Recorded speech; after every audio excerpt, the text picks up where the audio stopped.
Centre-backs, centre-backs, centre-backs. The bedrock of every backline. The beating heart of every defence.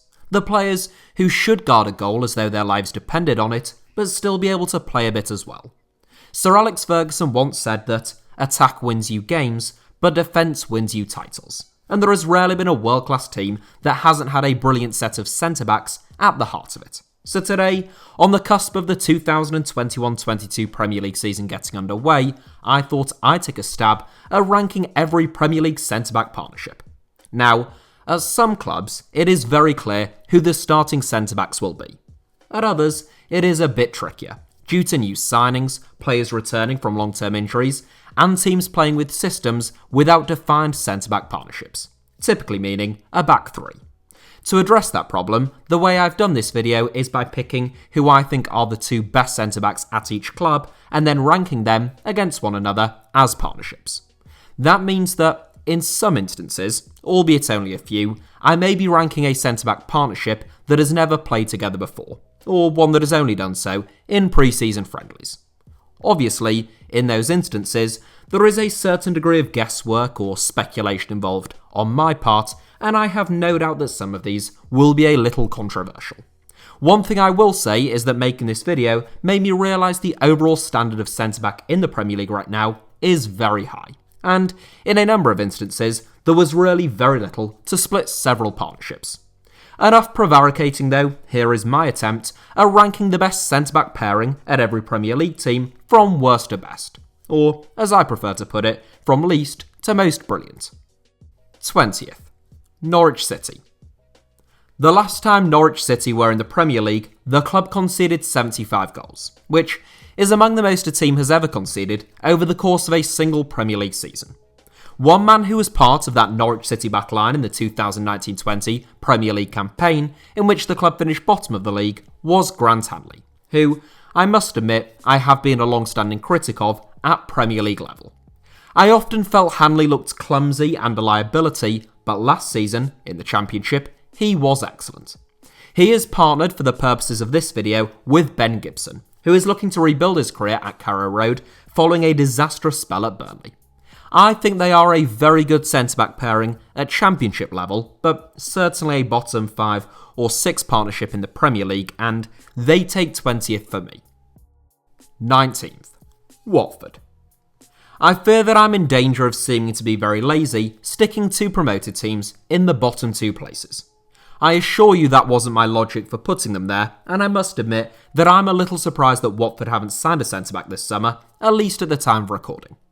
The pairing that I picked for the Hornets is William Troost-Ekong and Francisco Serralta, and I thought that was a pretty straightforward decision, to be totally honest with you.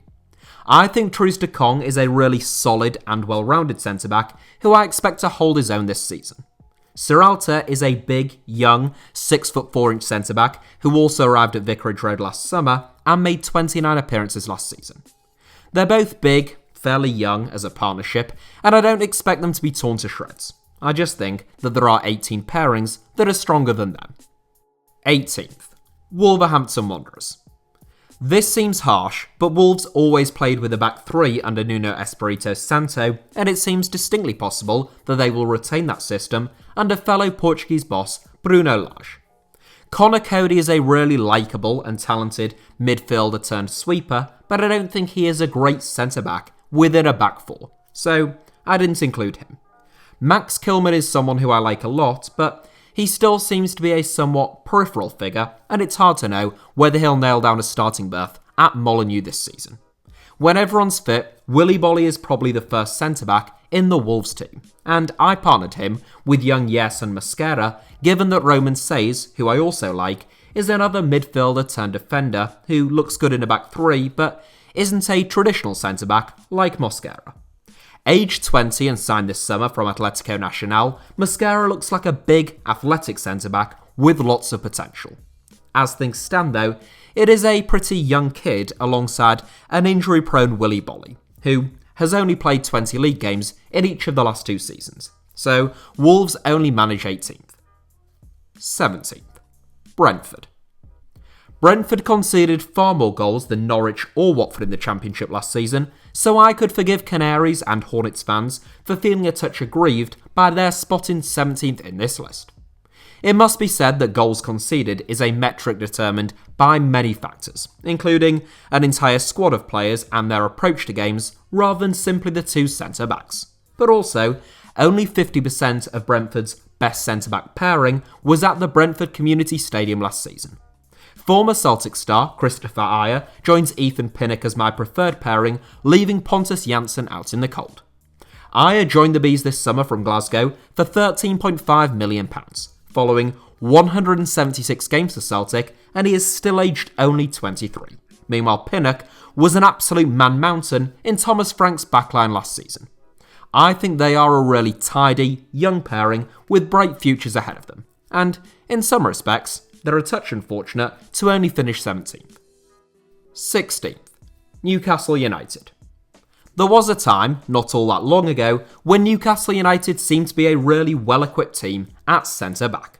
Florian Lejeune, Jamal Lascelles and Fabian Schär had formed a really solid back three. Meanwhile, Federico Fernandez and Kieran Clark hardly put a foot wrong when they were called upon. No doubt helped by Rafa Benitez's defence-first mindset, Newcastle conceded fewer goals than Arsenal and Manchester United that season, which, I think I'm right in saying, was the 2018-19 campaign. I still don't think centre-back is a problem position for the Magpies, compared to elsewhere, but Lejeune has since departed, and obviously I can only pick two centre-backs for the purposes of this video.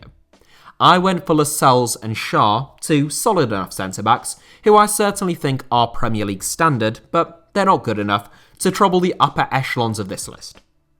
15th, Crystal Palace. An as yet untested pairing alongside one another at Premier League level, Crystal Palace new boy Joachim Andersen will no doubt waltz straight into the Crystal Palace starting 11 this season, most likely partnering Cheikhou Kouyaté. I think Kouyaté has done an admirable job ever since converting from midfield to defence, meanwhile Andersen was Fulham's best centre-back last season, hence why he commanded a roughly €20 million fee, subject to add-ons.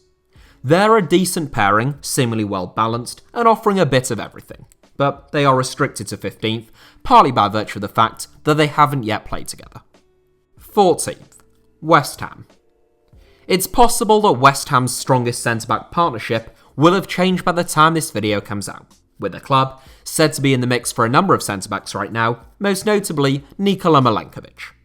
Angelo Ogbonna is the obvious starter among the Hammers' current crop, so vastly improved at the London Stadium over the last 12 months, and I've still chosen to partner him with Issa Diop, who has fallen somewhat out of favour. Ogbonna was outstanding last season and brings with him vast experience. Meanwhile, Diop is still young and should be set for a very good career, despite a setback in terms of game time last season and whether that is at the London Stadium or elsewhere. I would be amazed if David Moyes didn't add a centre-back to his squad before the transfer window slams shut, but for the time being, Ogbonna and Diop take 14th place. 13th, Leeds United. There were times at the start of last season where Leeds United had a real car crash of a centre-back partnership, without any fit centre-backs at one point, and with Liam Cooper their only recognised player in that position for even longer, making their final league position of 9th in the Premier League all the more impressive. Despite a baptism of fire in the Premier League for Robin Koch, he grew and grew as the season progressed, and I've little doubt that he will be a success at Ellen Road. He partners Diego Llorente to form Marcelo Bielsa's strongest centre-back pairing, and I doubt even Liam Cooper's own mother would have too many complaints about that. Koch and Llorente are a talented duo, and I think it will be a big miss for Leeds if Llorente does indeed miss the start of this season. 12th, Southampton. Southampton conceded an awful lot of goals last season, the second most in the division in fact, but as I said, that is not solely down to your centre-backs, and it was obviously pretty heavily impacted by that disastrous 9-0 defeat at Old Trafford. Southampton's starting centre-backs, or strongest centre-backs, are among the easiest to name at any club, with Yannick Vestergaard and Jan Bednarak seemingly guaranteed to start every game this season. Vestergaard has been excellent for the Saints over the last 2 seasons, meanwhile Bednarak has gone from being out in the cold to a pivotal part of the club's plans going forward under Ralph Hasenhüttl. hence why Southampton take 12th place despite shipping so many goals last season. 11th, Tottenham Hotspur. Tottenham are a very strange team when it comes to centre-backs this season, since the only guaranteed starter for them in that position next season is likely to be Christian Romero, who they only just signed and who hasn't played for them yet. You wouldn't even rule out Spurs signing a second centre-back this summer to partner Romero, but as things stand, it is one of Davinson Sanchez, Joe Rodon, Japhet Tanganga, or Eric Dyer who plays alongside him. Sanchez is a centre-back who I have long held high hopes for, but it would be fair to say that he is yet to realise them in North London, and he doesn't look any more likely to become a top-class centre-back now than he did 12 months ago. If anything, he looks a fair bit less likely. He's still the one that I've picked though, narrowly ahead of the other three, but there isn't much in it, and that's why Spurs don't crack my top 10. 10th, Burnley. I said it just the other day on this channel that Burnley's continued survival in the Premier League, despite scoring so few goals, is a real testament to their goalkeeper and centre-backs in particular. And I am re-emphasising my high opinion of both James Tarkowski and Ben Mee by making them the first top-half inclusions. I don't think there is a more obvious pairing who will start every game when fit at any other Premier League team than these two at Turf Moor, and the Clarets looked to be in real trouble when Ben Mee was out injured last season.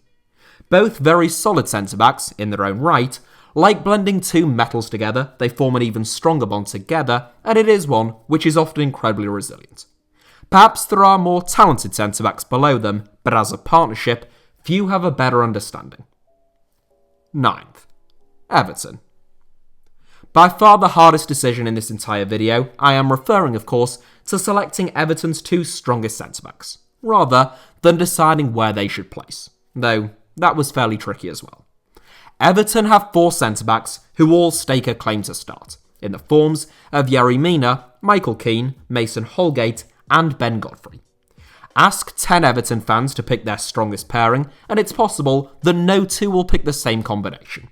I think Yerry Mina is quite possibly the most complete centre-back. It's just a shame that his body appears to have been constructed using poppadoms, as the Colombian routinely picks up niggling injuries. Mason Holgate looked to have stamped some authority down in the Toffees team under Carlo Ancelotti at one stage, but he would probably be most people's fourth choice now. In the end, the two that I went with were Mina and Godfrey, when fully fit, just because I think they're the most talented duo. In a couple of years' time, if they were to stay fully fit and realise their full potential, I think they're a Champions League level pairing. But for now, they take 9th. 8th, Brighton and Hove Albion. I have a suspicion that this may be the most controversial ranking in this list for two obvious reasons. For one, Brighton finished 16th in the Premier League last season, and secondly, they have since sold Ben White for £50 million to Arsenal, and they haven't signed a centre-back in his place. At least, they haven't at the time of this recording. Nonetheless, it is worth noting that the Seagulls only conceded 46 goals last season, which is fewer than West Ham and Leicester City, and only 2 more than Manchester United, and they still have 2 outstanding centre-backs. Lewis Dunk is an absolute titan at the back for Brighton, as he has been for so long now, combining leadership and excellent decision-making to be arguably the club's key man. Adam Webster, meanwhile, formerly of Bristol City, has quietly become one of the most progressive centre-backs in the Premier League, whilst remaining absolutely rock solid. Together, they have size, strength, intelligence, a good understanding, and real defensive nous. Perhaps they lack a little bit of pace, and that's why they don't finish even higher. But personally, I think it's a really good partnership, even without Ben White. 7th, Aston Villa. Aston Villa were the only team in the bottom half of the Premier League last season to concede as few goals as Brighton, and that was in large part down to the superb partnership of Ezri Konsa and Tyrone Mings. I actually think that Konsa is the superior centre-back, as I have said for a little while on this channel, though I think I'm always more drawn to ball-playing centre-backs. Together, with the strength and aerial prowess of Mings, combined with the subtle composure of Konsa and their joint ability to chip in with a couple of goals every season, I think they are a dream partnership for a club of Aston Villa's size, and either one of them would be a huge loss. 6th, Arsenal. It's been a long time since Arsenal seem to have had a really settled and solid centre-back pairing, and I think it would be premature to say that they do now. Mikel Arteta seems set on switching up his centre-backs every now and then, regardless of form, and he also appears to have absolutely no love for William Saliba, who has gone back on loan to France with Marseille this season. I think it's pretty clear that Gabriel Magalhaes and Ben White will be Arsenal's primary pairing next season, and that is an extremely young partnership, both aged only 23. I really like White, and whilst £50 million might seem like a lot, if he spends a decade at Arsenal and shores up their backline throughout that period, he'll prove to have been a bargain. Gabriel's potential is also enormous, and again, they are a partnership where each player brings something very different to the party. I like them both, and think that it could work out quite well, so they take 6th. 5th, Leicester City. I was absolutely heartbroken to hear of Wesley Fofana's broken leg sustained in a pre-season friendly against Villarreal, and I don't think it is any exaggeration to say that he is one of the finest young centre-backs in all of world football. I can only cross my fingers and hope that he bounces back from this setback unharmed, because without it, I suspect his career would have only gone stratospheric and pretty quick. Given the length and nature of his injury, I went with Johnny Evans and Çağlar Söyüncü as my pairing, and a fine pairing they are as well.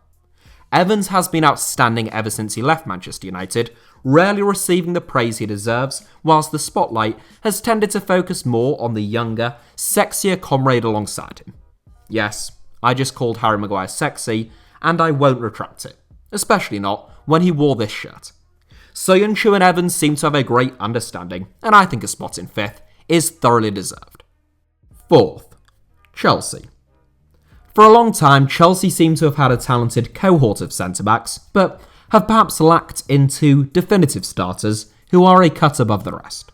Off the bat, I might as well just come out and tell you that I've picked Kurt Zouma and Thiago Silva as my strongest partnership at Stamford Bridge, despite the fact that Chelsea themselves seem to be willing to sell Zouma this summer. I don't think there is much to split Zouma from Rudiger and Christensen, but I do find that a slightly perplexing decision, especially for the price tags that are being thrown around. Zouma played plenty of football for Chelsea last season, and very rarely did he let them down. Meanwhile, Thiago Silva was outstanding whenever he wasn't playing against West Brom, even aged 36. I think they are a brilliant partnership, even if they aren't Thomas Tuchel's preferred pairing, so they take 4th. 3rd, Liverpool. I suspect the top 3 are relatively incontrovertible, at least among 80 to 90% of viewers, but how to order them is likely to cause a fair bit more debate.